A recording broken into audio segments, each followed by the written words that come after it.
Here they come. Hi, guys. Welcome, welcome. We've got everyone flowing into our Zoom room. So thank you so much for joining us this evening. My name is Tolita, and I am super excited to be your host tonight. And of course, alongside two industry legends, Miss Denise Farrugia, if I'm saying it correctly, and Victoria Ferguson. A couple of housekeeping things quickly. I just would love you to keep yourself on mute, please, so that it's easier to hear our presenters. And as we go through, I'd love you to add any questions that you may have in the chat box, because I'll be monitoring that as the ladies are talking through their topics. At the end, we'll have a Q&A special. Denise says, no, Denise is still there. Don't worry, Victoria. We still got her. Don't you worry. You may not be able to see her, but she's there. Okay, all So right. basically, at the end, we're going to have a little Q&A session. We will do our very best to get Denise and Victoria to address any questions that you may have. And if we don't get to do most of them, then we will address them through our social channels. So you will get an answer in some format. And we really welcome and encourage anybody to come through, certainly, and ask any questions that you might have. I've actually had the pleasure of working alongside these two absolute powerhouses in the equine world for a long time, both Victoria and Denise. And I can tell you firsthand that what you are going to learn tonight will change the way that you think about herbs, feeding, and horse health forever. It certainly has for me. And whether you're joining us live from your paddock, your couch, your stables, we just wanted to say thank you so much for taking the time to be here. We've got 120 of you online tonight, which is super exciting. So obviously that shows a great indication that there are plenty of people interested on how to care for their horses naturally. So first up, let me introduce you to the lovely Denise, a highly respected equine herbalist with decades of experience. Denise is passionate about preventative nutrition and practical natural care, and she's also the creator of the Equivital Natural Diet, which so many of you may already be using in your own feed rooms. Denise has helped hundreds of horse owners simplify feeding while achieving incredible long-term results, and we're going to hear a little bit about that tonight as well. And certainly second, but not least, we have the lovely Victoria, Australia's leading equine herbalist and educator. Victoria is the author of her new book, The Holistic Horse Herbal, as well as her previous editions of The Complete Horse Herbal and The Practical Horse Herbal, and has a passion for sharing her knowledge, which is absolutely infectious. She is absolutely a pioneer in bringing traditional herbal wisdom into the modern equine care, into modern equine care, and is trusted by horse owners all over the world. And I'm sure some of you guys out there are definitely within that crowd. Firstly, I'd love to just read a quick quote that is one of Victoria's favourites, and I think it really resonates what we're going to be covering tonight. So, horses carry the wisdom of healing in their hearts and offer it to humans who possess the humility to listen. Today, when Victoria and Denise and I were running through the webinar, this quote, we kept sort of circling back to it, because as we went through the content, it really became quite obvious how much they do tell us if we're willing to listen. And that's another exciting thing we'll be covering off tonight. So here is what we're covering tonight. Cusac's remarkable recovery story, which is a personal story of Denise's, and that's our first topic, which will teach us about healing and immunity. We'll talk about how natural feeding and preventive, sorry, I've had problems with this word all day. Nutrition build health from the inside out, creating a natural worming program that supports gut health and actually reduces chemical resistance, understanding herbs and swabbing so that you can stay confident and compliant in competition. And finally, what's new in Victoria's new book, The Holistic Horse Herbal, and how to secure one of the very last first copies. There's not too many left, so we'll talk about that a bit later. As I mentioned, please feel free to flick through your questions via the chat, and I'll be keeping an eye on those as we move through. As I said, if we'll answer as many as we can live, and for those we don't get to, we'll do in the socials. So send us through anything you'd like to know. And also, if there's a topic you'd like us to cover in a webinar like this, please, by all means, flick it through in the chat as well, because we'd love to hear those things. It gives us great fodder for future episodes. So to kick things off, the lovely Denise is going to take us through the incredible journey of a horse named Cusac. I think I'm saying that correctly. A story that really illustrates the heart of this work. It's a powerful reminder that when you understand the body's natural processes, even the toughest cases can heal. Victoria, sorry. Denise, over to you, beautiful lady. Thank you, Tolita. Well, Cusac, as you can see pictured, he's a 71 hand warm blood, beautifully bred by David Finch, a Finch Farm stud in Toowoomba. He arrived to me here in Victoria on the 17th of February 2017. David sent him down to me because he had developed these chronic shoe boils, and David had been trying desperately to heal them up using numerous vets and veterinary medicine, and in the end I was sending herbs and stuff up to him, but it was due to the conditions in which Cusac was living because they were in drought. It just wasn't working. So David decided, because he wasn't responding to the treatment that he was giving him, to send him down to me. So on the 17th of February, as I said, 2017, he arrived at Walkenny Park. Next slide. Next slide, Tolita. So as you can see by this slide, when Cusac arrived to me, these shoe balls were quite large and they were chronically infected. He had them on his near side and he had them on his off side. Look, they were very, very painful from time to time. So I immediately had to start treating him with herbs. And he had to be, I had to treat the whole horse. So he had to be treated for a numerous amount of things, like we had to build the immune system, we had to detox the liver, I had to provide herbs that were going to help clear the infection.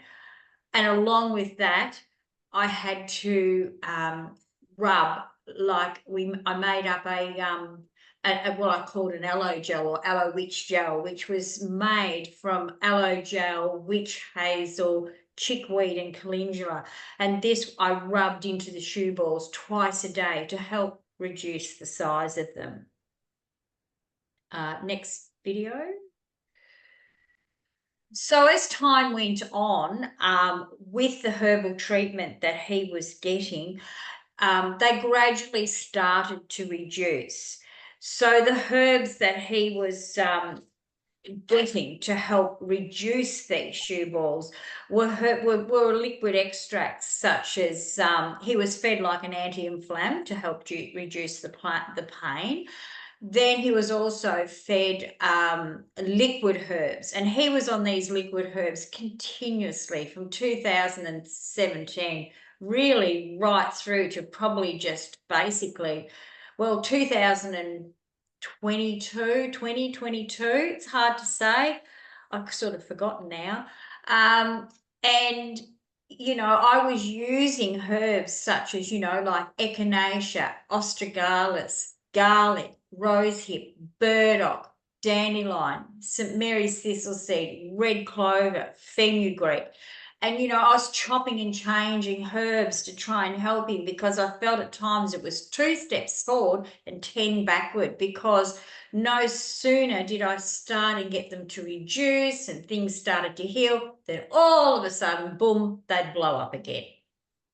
So I actually got Cusac to the point that he was actually shoe ball free for 2 years. So from about 2017 to 2020, it was just continuous hard work, morning and night, stringing herbs, rubbing the gel into the shoe boils. And then by about 2022, he was shoe ball free. He was shoe ball free for 2 years, and I thought, oh wow, we've done it. And then out of the blue, all of a sudden, they just blew up again. And one day they would be fine, and the next day they would just be these huge balls and so terribly hot and very, very painful. Next slide. Done. So as you can see by this photo, there was times that these shoe balls blew up so large and was so hot, I actually had to stop the aloe gel treatment and actually use a clay poultice to try and actually draw some heat out of them and get them to reduce. So once they started to reduce, then I would revert back to the aloe gel and the ingredients I had in that to help, because what that did was actually soften them and help draw the information out. The problem with these shoe balls is because they were so large and he had so much scar tissue there was little pockets that infection was getting into, and they were laying dormant. Then all of a sudden they would just break out. And that's why veterinary treatment wasn't working, because the veterinary drugs couldn't get into the pockets of the scar tissue. Next slide. So by 2024, I was just beside myself, and this is when I rang Victoria for help, because they burst out again and blew up, and I just got to the point where I literally just did not know. And I contacted Victoria, and she come up with the wonderful idea that we had to treat this specific infection. So that's when she turned and suggested using herbs such as cider, burr marigold, sweet Sorry, worm. I think I might have jumped ahead a bit, Denise. Is this the slide you were hoping for? Yeah, no, that's fine. Yep. Oh, good. Sweet Okay. wormwood. Thank you, Denise. Yes, sweet wormwood, Siberian ginseng, and these herbs, they actually targeted the actual bacteria that was still left in his system. And they didn't take as long this time to reduce and go away, because basically his immune system was a lot more built up than when he first came to me. And that was the turning point with the herbs that Victoria had suggested that we try. And then by 2025, which is earlier this year, he had 2 lumps come up on his chest. Well, the lumps on his chest had been there for some time, and they were sort of just dormant. And then all of a sudden they got really, really big, and then they burst and they just dissolved. And I've come to the conclusion, along with Victoria's thoughts too, that that was obviously the last of the infection that was in his body. And as of today, he is still now infection and shoe boil free, which is absolutely wonderful. So Cusac is very much part of our family now. We actually ended up purchasing him for our daughter, and she's done a little bit of eventing on, but his main forte is straight show jumping, which he absolutely thrives at. And he's jumping up to, look, 1.20 metre tracks now and doing very, very well. Oh, amazing. Thank you so much, Denise. That was such a great example, in-depth example of this sort of natural healing and application in action.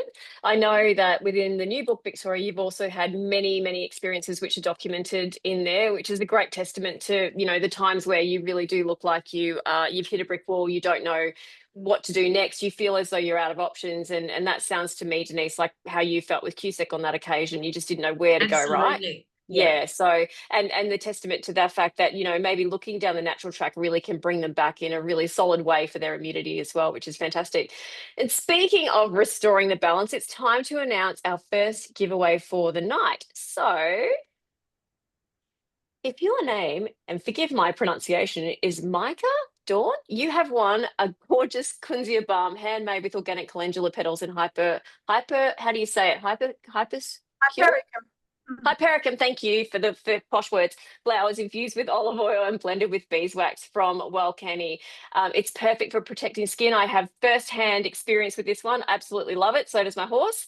And Micah, again, I hope I'm pronouncing your name correctly, darling, but the Walkenny team will be in touch to arrange for your delivery. So next up, we have Whammy. which is a very interesting topic, and I reckon it's one that most horse owners know all too well. Victoria is going to pop in now and unpack what's really happening behind the scenes when it comes to conventional worming programs and how we can take a more natural, sustainable approach that supports gut health and immunity. And it might just surprise you. So over to you, Victoria. Thank you very much, Tolita. I think the first question we need to ask is, why is natural worming needed? And the answer to that is because there is widespread resistance by worms, by all worms, to the only 3 chemical groups which are available in drug treatments, in the worm pastes. And it's been like that actually since the 1960s. It's been developing. And the drug companies are not developing any more new drugs for anti-worming. I'm not really sure why, but the resistance is there. Once it's developed, it doesn't go away. So that is why we need to look at how natural worming programs and natural feeding can work together to improve the horse's gut health and immunity and to get rid of worms. I would say at this point, it's okay for horses to have a low worm burden when talking about less than 200 on a fecal count. So next slide, thanks, Tolita.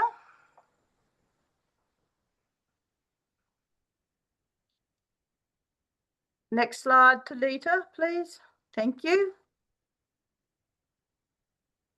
So the first thing to do is to make sure that you feed a natural diet along the lines that we talk about, in fact, bang on about endlessly for years and years, because it actually works really well.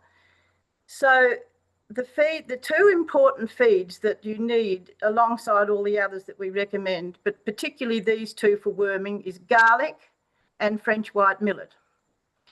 Garlic is effective against quite a number of worms. Trying to remember at the moment, but anyway, threadworms, pinworms, yes, and tapeworms, and possibly bots too. It's hard to tell which herbs, which things work against it when you just feed them this stuff and there's no bots come out. You'll see some on their legs and things, but it doesn't come out in the manure, so something's working. And the French white millet is really important because of its high silica. It gives the gut a nice friendly sweeping and moves out sand as well, so it does more than one thing. And it's particularly effective against encysted small steathosomes, which are your small strongyles which encysted in the gut lining, and they cause havoc when they come out because they can sit there for up to 2 years, and then they come out and they leave their debris in the gut wall, so you can imagine that causes a fair bit of a problem. With garlic, it's really important to feed Australian grown garlic and to feed it raw, which most people find to be a pain in the ass, and quite frankly it is, but it works so well. Yes, someone just said my horse won't go near his feed if it includes garlic. That is true of some horses, but usually it's the type of garlic that they don't like. They don't like Woolworths garlic, or they don't like Coles garlic. They only like properly grown raw garlic. And the best thing to do is to grow it yourself. It's easy to grow, or get it from a local grower. The season's starting very soon, so you want to stock up. It'll last for 6 months if it's kept properly. And then you can dehydrate some for winter. And that is quite easy to do. I did it this year and it was absolutely marvellous. The amounts to feed, I think we can probably go to the next slide now. Okay, this is an excerpt from a feeding table in the book, and it shows you how much to feed. The amounts are in grams. So 1 tablespoon of garlic, raw garlic, is 17 grams. The dehydrated is 10, obviously, because it's a lot less because the water's come out. And 1 cup of French white millet is 160 grams. So that tells you how much to feed. The millet is also included in the Equivital all natural feed supplement from Walkenny Park. So that's an easy way to do that. But the garlic you really do have to do yourself. Next slide, please.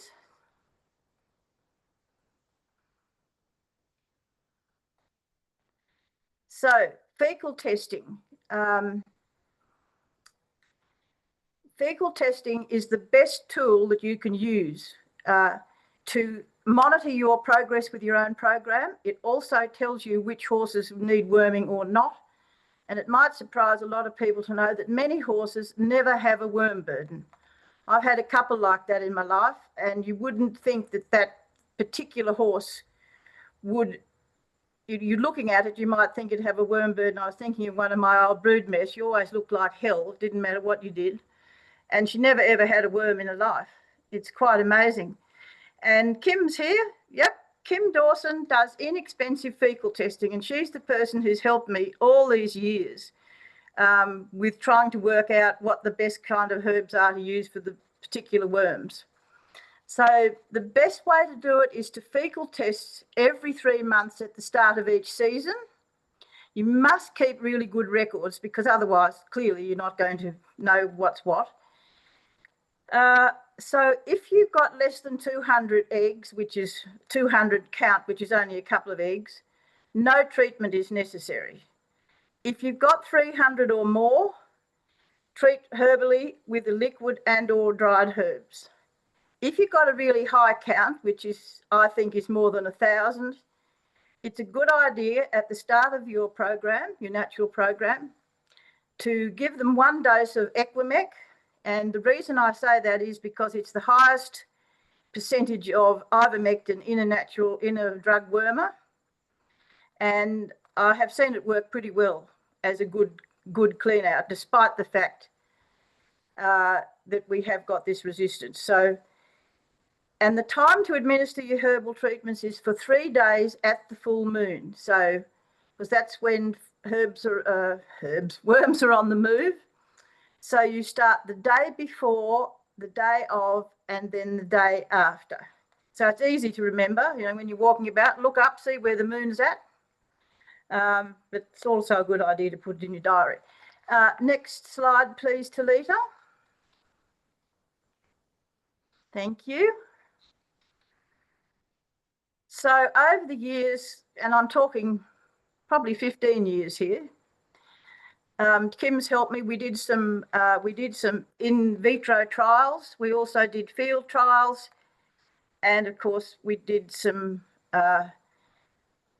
work with different mixes of herbs over the years with myself and a few clients to get some idea what was really happening. So cloves knock off all worm eggs. Elecampane does roundworms and threadworms. Wormwood and sweet wormwood do both large and small strongyles as well as liver flukes. And there's a very good case history in the book about a mare with liver fluke from Karen Hicks in Glen Innes. And her liver count was just off the scale, and the vet said they treated her with the drugs, it didn't work enough. Karen brought her home near to me in Glen Innes, and we treated her with the sweet wormwood mainly, and was absolutely brilliant. So she's back in full health, and she now gets treated every month at the full moon, and she's had no recurrence of any problems, and she looks $1 million. Red clover is one that I've got very interested in a while back, and it's also come out now in popular press about worming for people. It's really, really good, but it's particularly good against encysted small strongyles because it has the ability to break up cysts. I would recommend people consider seriously growing some of these herbs themselves. They're not hard to grow, or cloves, cloves not, but elecampane and all the others are really easy to grow. If I can grow it, anybody can, trust me. And I've got some friends who've got a really good seed company, the Seed Vine, and you can get really good quality seeds from them and get growing. So wormwood will grow as a hedge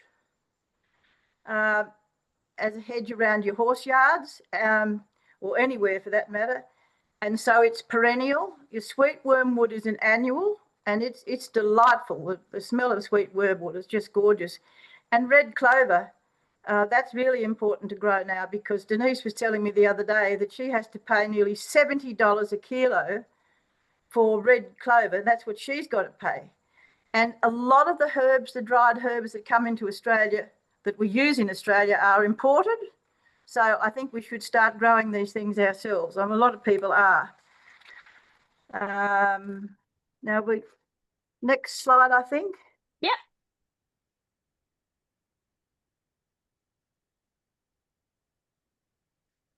Come through. Oh, that's what I forgot about, the cautions. Now, there is a very important caution. Black walnut is toxic to horses, full stop. And I proved it. I'm not going to go into how I proved it, but I have proved it years ago. And a lot of people will read about a human herbal mix on the internet and think, oh, that'd be good for the horse. No, black walnut really is toxic to horses. The other cautions is that both wormwood and sweet wormwood are not recommended for pregnant mares. Having said that, my great friend David Quick of Isle of Wight Holsteiners down in Victoria, he's got wormwood hedges all over his property, and he's been using organic principles on his farm and with his horse breeding program for about 40 years, and he really knows what he's talking about.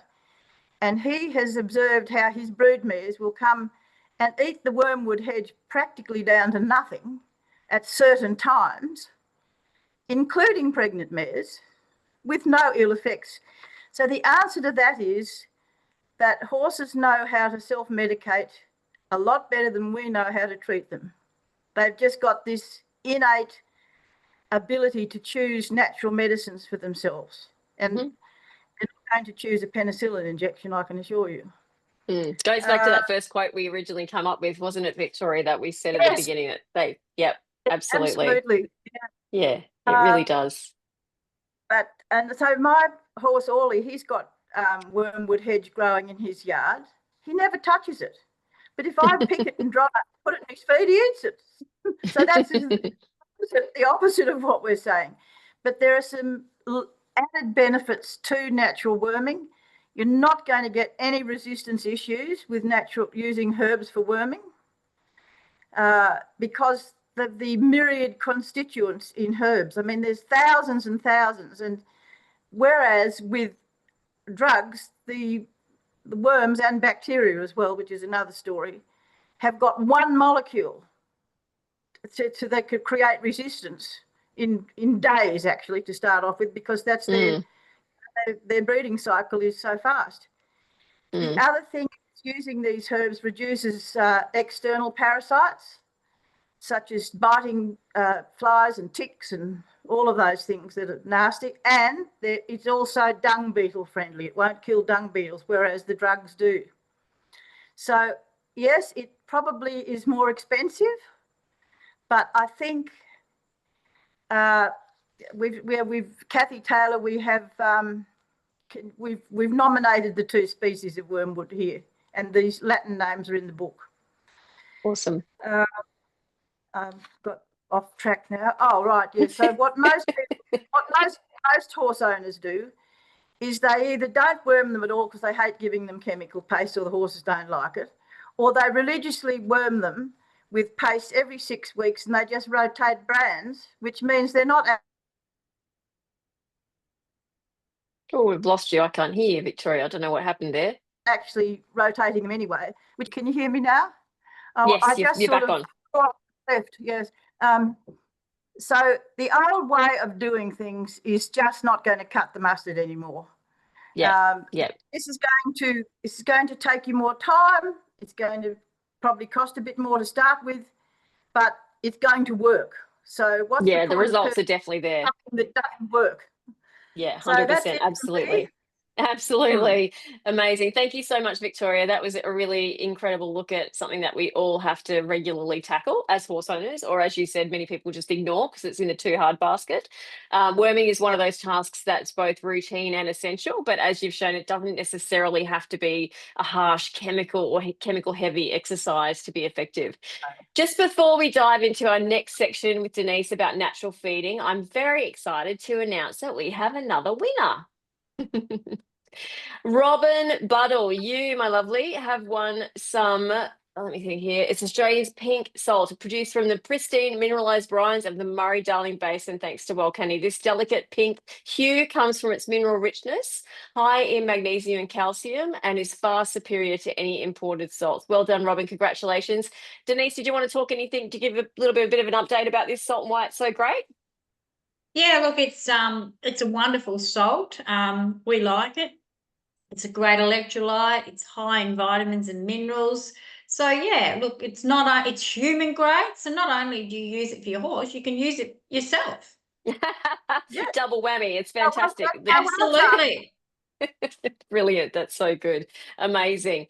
So that said, Robin, the Walkenny team will be in touch with you, lovely lady, to just let you know, or I shouldn't assume, but we'll be in touch with you most definitely to get your details and get that out to you. So now I think some of us, certainly I reckon quite a few of us, have at some point second guessed our choices when it comes to balancing our horse's feed. And most of us at one point at least have questioned whether it's a synthetic feed versus a natural option and whether what is best for our horse, their performance and all the things that go with that. So now I'd like to invite Denise back to dive a little deeper into the natural feeding side of things and preventive, I'm going to get this word by the end of this webinar, nutrition. Over to you, Denise, lovely. Thanks, Tolita. Okay, we asked the question, what is meant by preventive nutrition? Well, preventive nutrition really promotes disease resistance. It prevents illness and disease. It helps strengthen the immune system, prevents and assists in the treatment of degenerative joint disease, prevents digestive problems such as upsets like colic, laminitis, gastrointestinal tract ulceration, and also promotes a lot quicker and more complete recovery for a horse from injury or illness. And it helps also to build a resilience to the nervous system.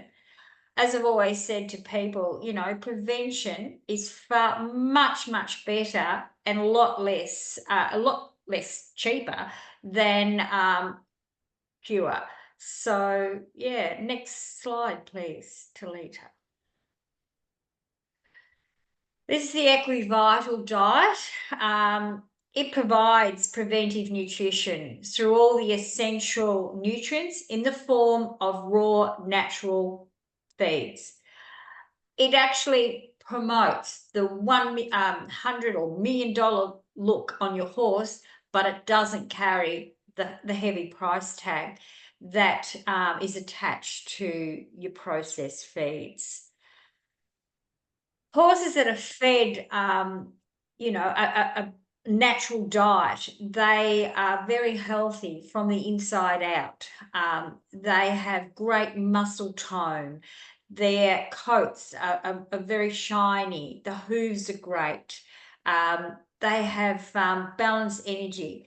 The essential nutrients that are a part of the natural diet, it's just it's a great way to feed the horse because you know exactly what you're feeding them. There's no hidden fillers. It's all just a healthy nutrition. It's just not about calories. It's the horse's genetic makeup has been produced a metabolism which thrives on raw and natural feeds.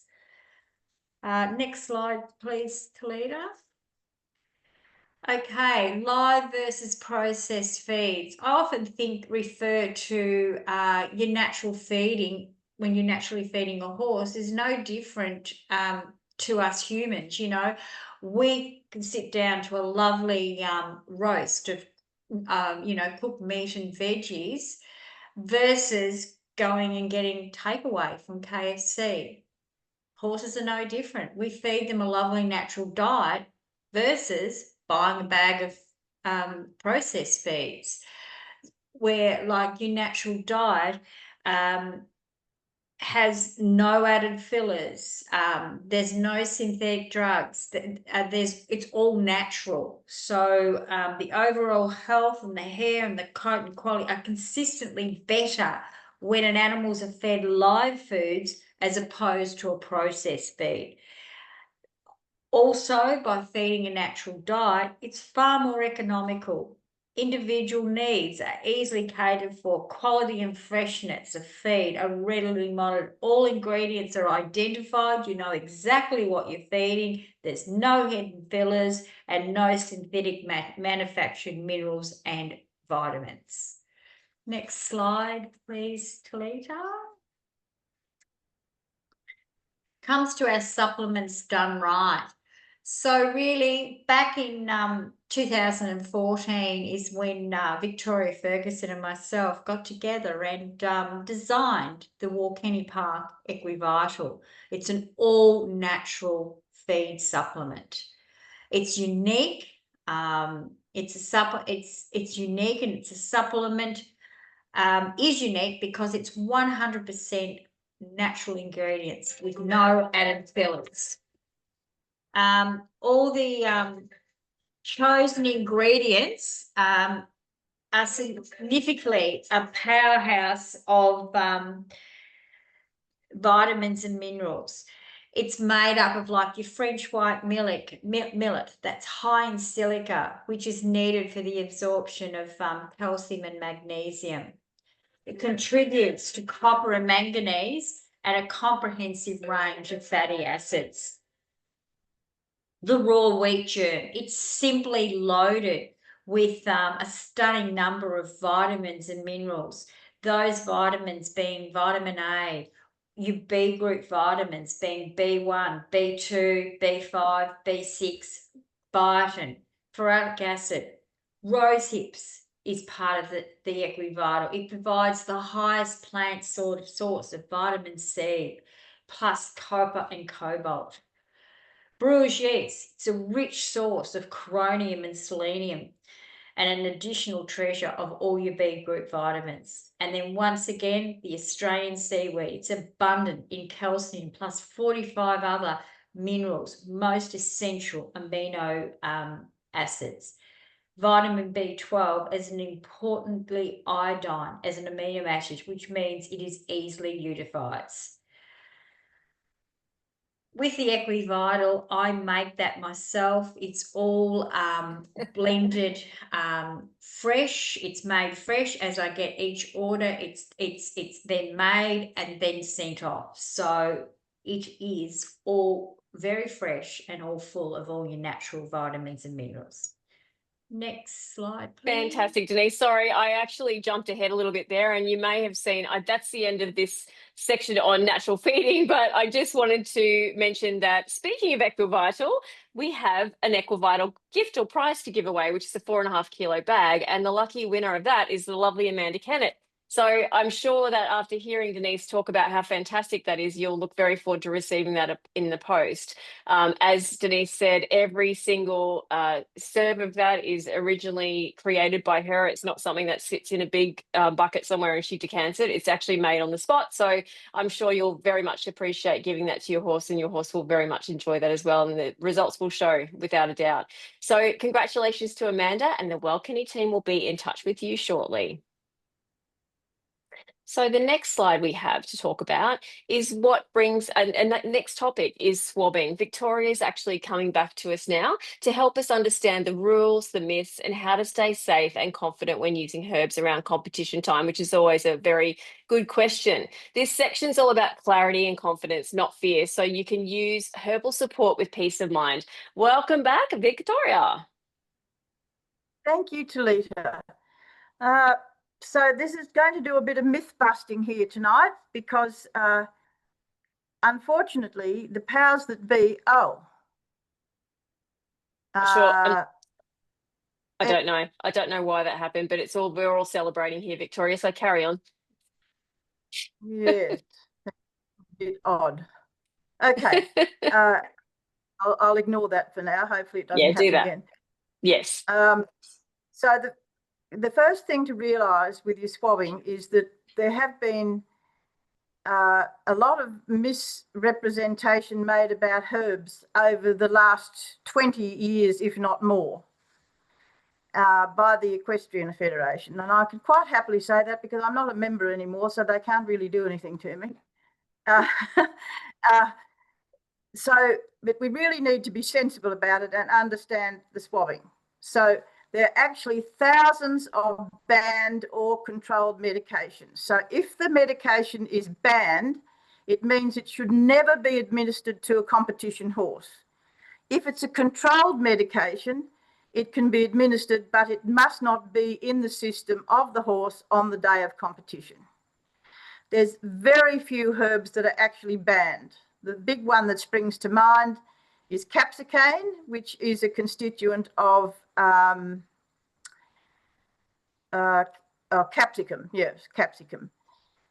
It's also important to note that you can't possibly swab for a whole herb. They have to find a single constituent which proves that that herb is in the horse at the time of swabbing. So next slide, please.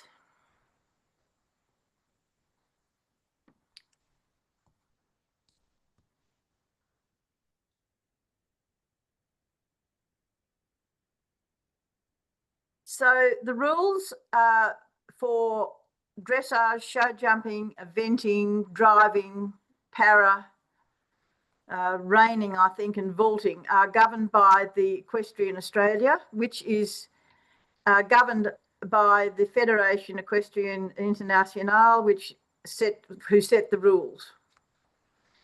And very recently, they changed their statement that had been in effect for a long time, which intimated, was not true, but it intimated that a list of about 12 herbs were banned, which never have been banned. And I noticed only a few weeks ago that letter has been taken down and replaced by a much calmer letter written by the EA, written by the FEI, not the EA. So they will come back to that in a minute. But if you really want to search for herbs or drugs that are banned or controlled medication, I suggest you look at the FEI Clean Sport database because that's the best reference. Next slide, thank you.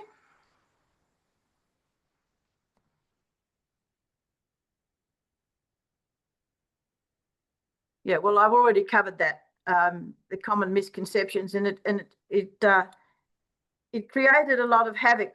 It has created a lot of havoc against herbs for years, and I think, unfortunately, that it was probably designed to do that. But then I'm a very suspicious old thing. But that's why I am trying to point out to people what the actual truth is so that you can work it out for yourselves. Now, which herbs can swab? The million-dollar question. Devil's claw, yes, absolutely, through the single constituent of harpagoside, which they consider to be the active constituent. As herbalists, we don't believe anything's an active constituent. The whole herb works in synergy.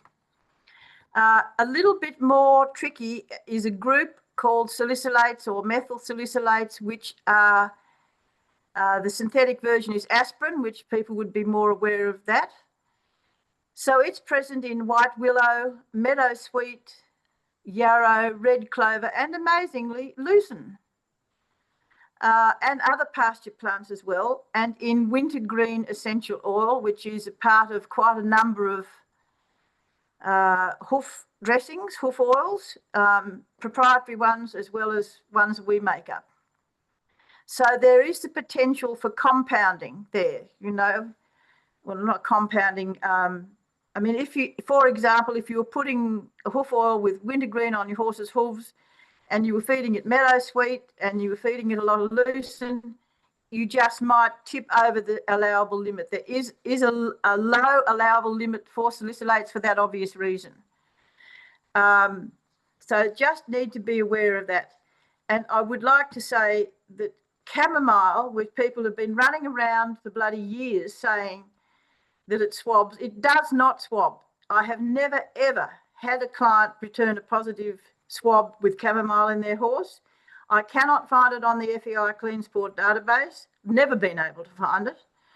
And I've never been able to find any of the major constituents either. So that's looking at the Clean Sport database can be a bit tricky because if I put devil's claw in, it does come up. And if I put harpagoside in, it comes up. And then recently I looked, only last couple of days, looked for valerian, which has been a banned herb in, I don't know if it's banned or not, but it's been swabbable for agricultural shows and for racing for as long as I can remember. And I agree with that because I don't think it's a strong antispasmodic. It's great for treating colic as a first aid measure.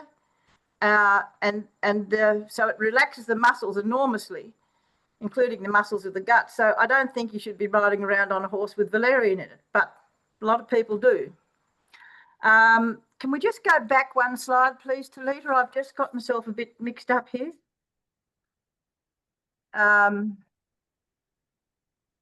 About withholding periods. Let me just see. All right, I'll just continue on. There you go.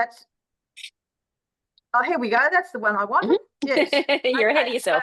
I am, sorry. So if you are feeding, say, a proprietary product that you bought at the feed store or something that's got a mixture of pharmaceutical products and herbs, that's when you could have a problem. So I would strongly suggest that you look at the ingredients which are synthetic or artificial and check them out on the FEI Clean Sport database, which is a good reference regardless of what sport you're in. And just make sure that there's not something that's going to be on the list. But if you are getting a pure herbal product, you should know what is in it. And Walkenny Park always advises clients exactly what is included in their mixes. Finally, withholding periods to get metabolites out of the system, 72 hours for liquids, longer for dry herbs. And the reason it's longer for dry herbs because it goes through the GI tract, whereas the liquids go straight into the circulation, blood circulation via the portal vein and into the liver. Having said all that, there's two things that you just really have to be aware of. Meadowsweet, white willow, devil's claw, definitely, and valerian should never be anywhere near a horse that's going to a show. Shouldn't be there regardless of the swabbing rules. You need to check what your rules are for the particular sport that you are in. Some sports have no rules at all, actually. We won't talk about racing because that's just a whole nother, that's just incredible.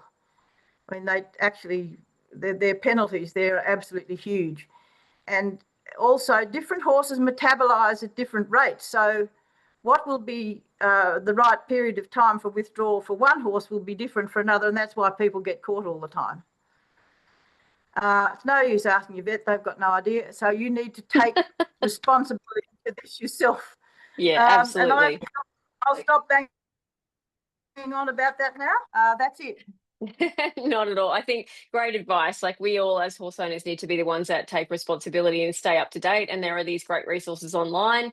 Again, I think, as you've said, you've clarified a few things tonight, which has been fantastic. So thank you so much, Victoria, for doing that. Next up, I don't know about you, but for me, I've got a series of books on my shelf, which I constantly refer to. They are permanently dog-eared, bookmarked, and they've probably got a few muddy fingerprints on them as well. If you don't have one of these kind of books on your shelf, I've got to tell you, you're going to have one soon if you're interested in what we've talked about tonight, because Victoria's new edition, or new book, I should say, of the Holistic Horse Herbal is packed with real life experience, fresh research and practical guidance similar to what we've gone through tonight, that you will find yourself reaching for again and again. And certainly, as I've said to the ladies many, many times, it's certainly my resource, and I can actually testify I'm one of the lucky few people that actually do have it here, that I'm able to have my very own copy. Very lucky. It's truly one of those reference books for me that earns its place in the feed room bench. So if you can get your hands on one, I reckon you'll treasure it for sure. Victoria, I know how much passion's gone into the latest edition of the Holistic Horse Herbal, and as I said, I'm one of the few lucky ones to get a copy. You've had 15 years of new research, insights, and experience, which have been condensed into this one beautiful new guide. So again, recommending anyone serious about natural horse care, this is the one for you. But Victoria, can you just talk to us a little bit about what is new about this new book that you've just recently published? Yes, in particular, the Materia Medica, which is a fancy name for a handy list of herbs, has been completely been revised because there's some herbs that have gone out, and the new herbs that have come in are the ones that we've talked about a little bit tonight, from the work of Stephen Harrod Buhner, who's unfortunately now passed, which is very sad. But he's written 22 books. So we've got plenty of references from him, and I actually was able to be in contact with him a little bit a couple of years ago, which was awesome, because he actually particularly likes horses, as we could tell from the quote before. So in particular, as Denise was talking about too with Cusac, knowing which herbs are effective against which bacteria, I mean, that is really, really something. That is so important. Because you can target the herb to the bacteria, and even if the vets haven't done a culture and worked out which bacteria are present, we can tell from our actually veterinary work, veterinary notes for horse owners, which is another Bible of mine. We know which bacteria are common in certain types of wounds. Like in Cusac's case, that's really encapsulated infection, like an abscess. So those herbs we talked about there were very effective about that. There's another case history in the book, Aussie Bob. He was just nearly dead too. He'd been on bute and antibiotics for like months, and it was just shocking. And we turned him around. And there's another one also in the book, Three Hooves in the Grave, Fonzie Hogan. He's now owned by a lovely young girl who I think is here tonight, Christina Hambley, and he's got a whole new life with her. He used to be a harness racing horse, and so that's very exciting. The other thing that I think is really interesting is to encourage self-medication for horses. We've talked about that a bit tonight too. There are ways you can do that. You can build yourself a little medicine yard, or you can just stick some herbs in pots around the stables, or you can go the full Monty and go out and build hedgerows and layers in the paddock. I mean, there's many different ways that you can do it. We talked about the worming tonight. That's important as well. And there's also some very interesting comments from a good friend of mine called Leith Ryan, who is an international horse dentist, an Australian, talking about the pitfalls of modern dentistry, in particular the use of power tools and what they do. And also how to use essential oils properly by offering them to the horses, not just putting it straight on it. And you can do this with herbs too. They start to communicate with your horses and let them communicate with you as to the way they should be treated. Goes back to that quote again that we did at the beginning. Yeah. So, 15 years is a long time between drinks. So I have learned an awful lot more in that time. And I really just wanted to share that with people, because it's always been my goal to empower horse owners with information that they can trust to put into practice to help them with their horses, because we all know now how hard and how expensive it is to get vets, particularly out of ours. I mean, half the time they want you to put it on a boat and drive it. I mean, I've been there and done that with friends. A friend years ago, a horse that was dying of colic with a twisted gut, and you've got it on a float in the traffic in Sydney. It's pretty tough. Mind you, there wouldn't be any herbs. Having said there wouldn't be any herbs that will help that, I have one of my students years ago, the first case she got was a horse that was rolling around on the ground in absolute agony with severe colic, which it obviously had a twisted bowel. And they administered the valerian, chamomile and peppermint together, which is what my students learned to treat as a first aid for colic. And it bought them enough time to get that horse on the float and get it to the vet. But it had to be put down. But, you know, that's how powerful herbs can be. They really are. If you get it right, but don't worry if you don't get it right, because most likely nothing bad's going to happen. So good, so good. And Linda's so right. She just commented and said your knowledge, Victoria, is unsurpassed, and I couldn't agree more. Marianne, I know you've mentioned there about dentistry, and I understand there's quite a large section. Did you mention today, Victoria, in the book about dentistry that I haven't quite got to yet? Is that right? There's what?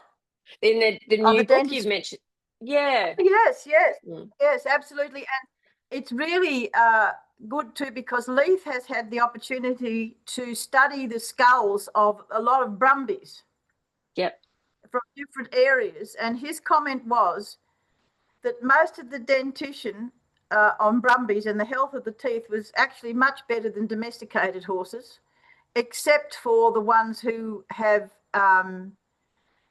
on oxalate containing grasses, which we all know that they're difficult, that cause problems with demineralisation. The black stallion that's on the cover of the book, that is a brumby in Kosciuszko National Park.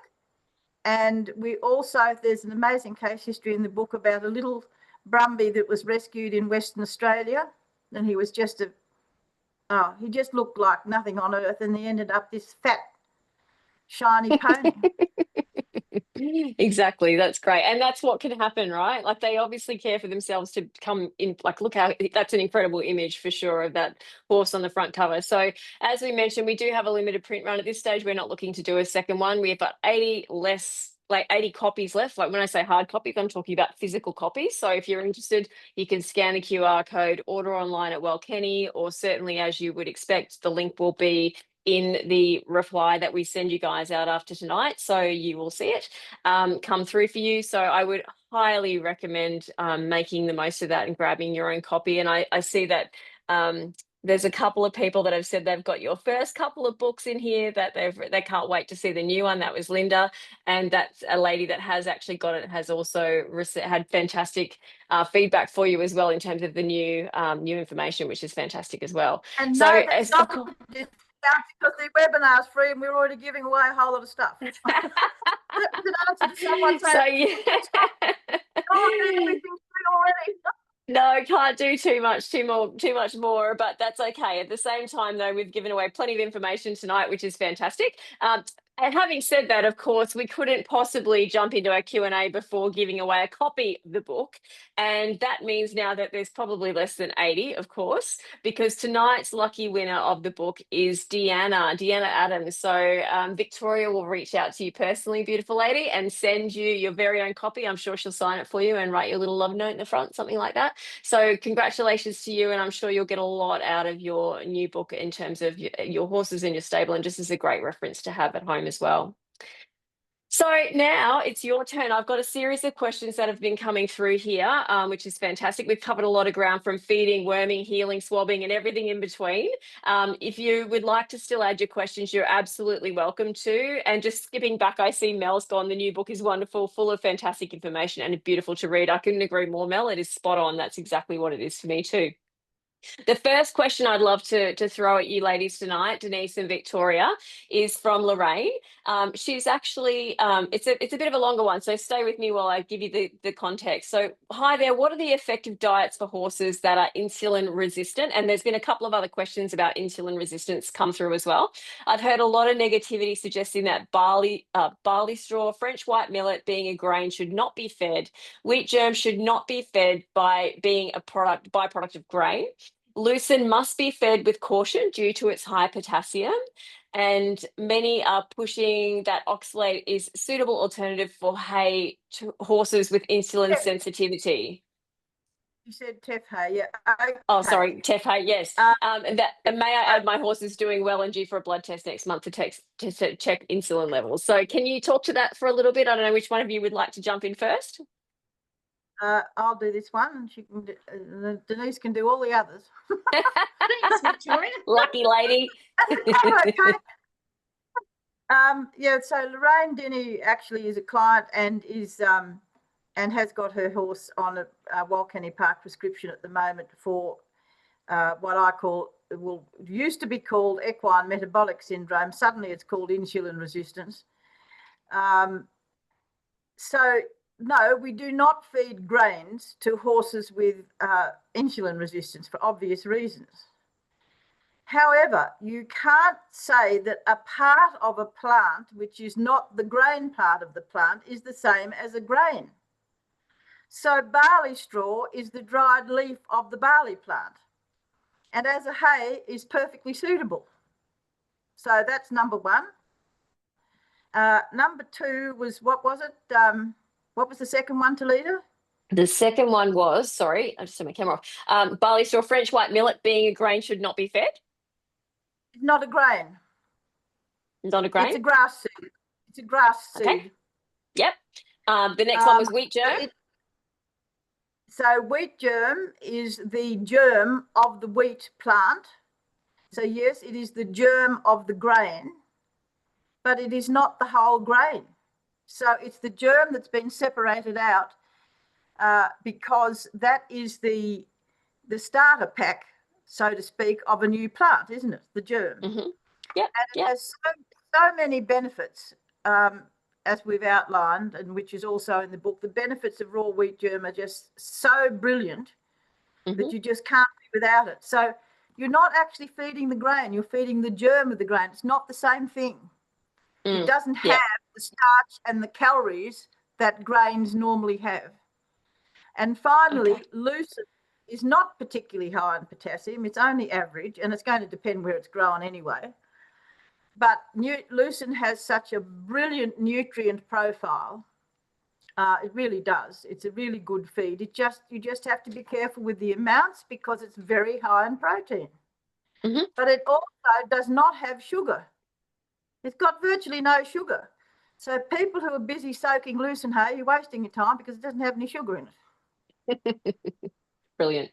Fantastic. Thank you so much, Victoria, for clearing those things up. Next question that came through is from Kathy, and she's asked what she'd love to hear a little bit more about treating Cushing's naturally. Denise? It's over to you, lovely. It's all right, not a problem. Cushing's is a disease that it affects the animal in, different ways. They can grow a long shaggy coat. They don't shred their hair very well. They can become hormonal. It can be treated with different herbs. Chase tree berry is one that's very good for Cushing's. Same as with Siberian ginseng. It actually affects the pulmonary gland. So not only do you need to keep the horse on a very good natural diet, but there are supplements you can feed it to help with the condition. As I just said before, your Siberian ginseng, your chase tree berries, your red clovers, licorice powder. There's some of the herbs that are very, very good to help treat horses that do suffer with Cushing's. Thank you, lovely lady. Yep. Quickly mention there that horses with Cushing's, it really does depend very much the stage the disease is at. So they really do need a prescription as well as their feeding program, which, they don't need a premix. They don't need a formula. They need a prescription suited to the particular horse because it depends what stage of the disease they're at and what their symptoms are, because it's progressive. So you do have to treat each horse as an individual. And that's the beauty of Denise, certainly. I mean, we can call on Denise to really assess and look at everything in one particular situation and administer recommendations based on that, which is a great resource to have. Alice asked during the worming section that we were in before. She asked this question. Then I apologise. Does the millet need to be ground to go into the wormer? Yes. Yes, To good. go into the feed. Yeah, Denise, you do that. Thank you. Yeah, I would ground the millet, because if you just try and feed millet as it is to the animal, it'll just go straight through them. For the benefit for the millet to benefit the animal, it needs to be grounded. Yep. Cool. Okay. On that, while I've got you, Nikki's also asked. Boiled up, or you can Oh, boil it boiled, in yeah. the Boiled. Okay. Yeah. Okay. Cool. Just on that too, while I've got you, Denise, Nikki's also asked: are there any additional herbs that needed to be fed daily if Equivital is fed? Well, no, Equivital is just an array of all, it's just full of all vitamins, minerals, and good nutrition. So, no, you don't need to feed any extra herbs other than Equivital, unless you're targeting a specific problem. So, Yep. for example, you might have a horse that's a brood mare that's in foal. Yes, she might be on the Equivital, but you're going to add raspberry leaves to her feed prior to her foaling, because you don't want her to retain her placenta. And by putting the raspberry leaves in the feed, sets her up better to help with all her foaling. Yep. Yeah. Okay. Just quickly, sorry, while we're on the topic of Equivital, again, one of the other questions that's come through is how much Equivital is fed daily for the average horse? Oh, look, Good question. On the back of on the feeding guide, there is a guide there. So basically, it's something you feed once daily. So you're looking at your very large, heavy horses. You'd be looking at approximately a cup. Okay. Your small hack Galloway size, 3/4 of a cup of Equivital. Ponies, half a cup. Small ponies, miniatures, 1/4 of a cup. That's roughly, you've got to use your own, initiative about how much you really feed. It all comes down to the size of the horse and the weight.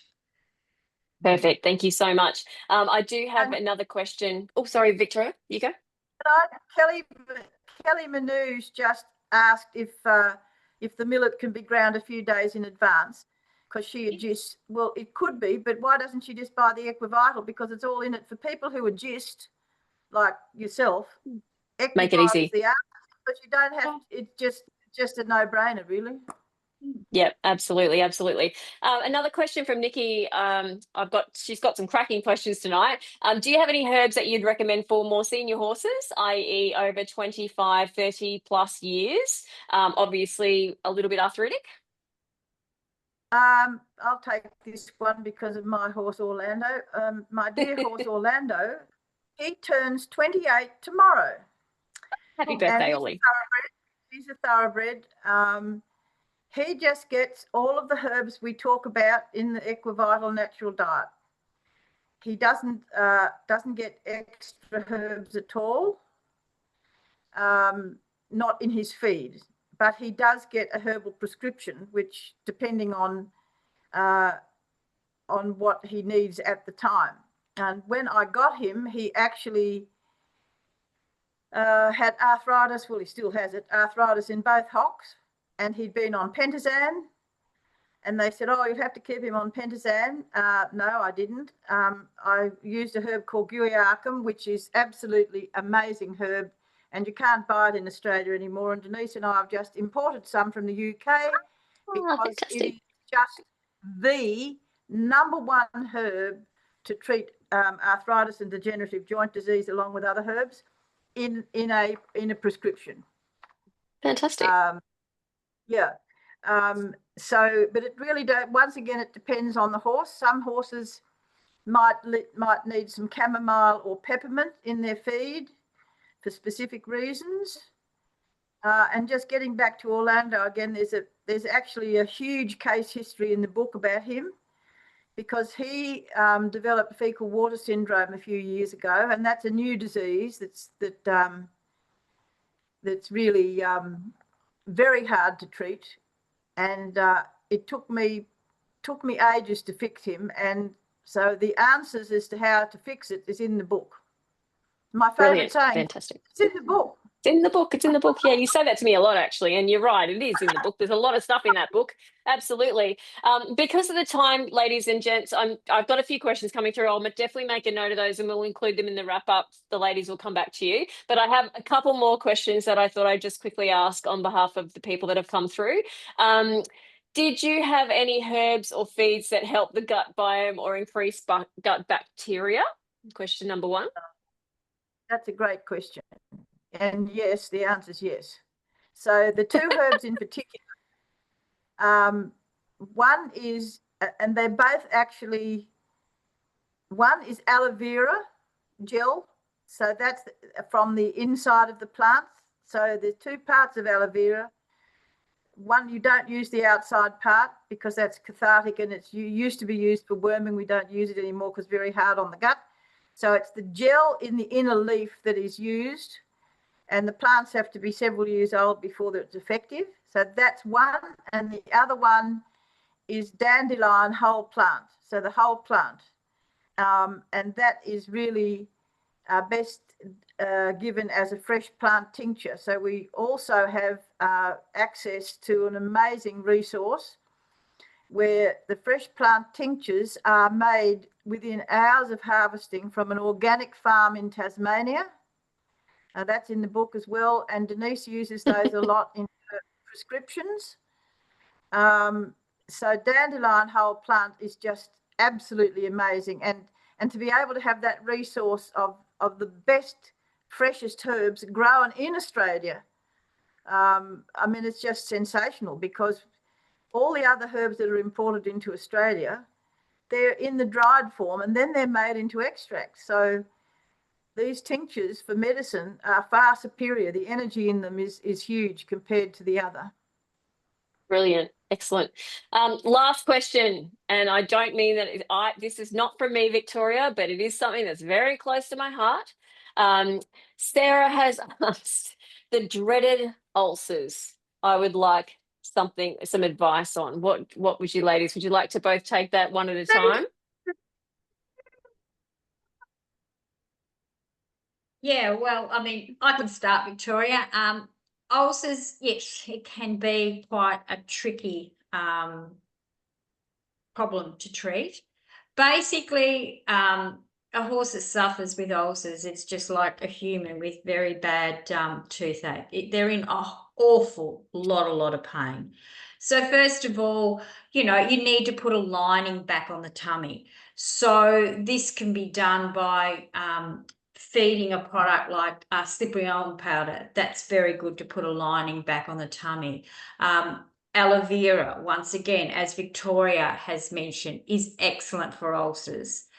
Marshmallow, that's another herb that is used a lot in our ulcer treatments, along with licorice powder, comfrey, calendula. Not only do you need to put a lining on the tummy, but you also need to help heal those ulcers and stop the bleeding. And until you can do that, the horse isn't going to be comfortable. A lot of horses' erratic behaviour can be caused from gut ulcers because it is just such a painful condition. Over to you, Victoria. Yep, I agree with all of that. And I think the other thing too that we need to mention is that when treating gut ulcers, it's very important to treat the liver as well. I mean, the liver is the major detoxification organ of the whole body. And I mean, some horses, people might think they've got ulcers, but they're actually just shitty liver, like people. No, but I'm being silly now. But we always treat the liver as well. And so we've got a lot of herbs to choose from to treat the liver. You've got your dandelion I just talked about, you've got St Mary's thistle, you've got fenugreek, you've got gentian, you've got barberry. So it really depends, once again, on the individual horse, which herbs are chosen to treat the liver. But that is the clincher, as well as putting the lining back on the whole of the gut, not just the tummy, as well as treating the liver. That's how it works really well.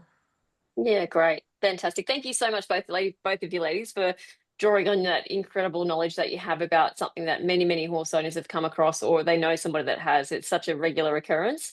I just have seen a comment come through from Cherie, which has said, Victoria many years ago prescribed a feeding method which included slow cooked linseed and French white millet, I'm going to take that as, for our little pony, and he's still going strong and in his late 30s. We've kept to what has been prescribed. Thank you. So that's a great outcome, right? The proof's in the pudding.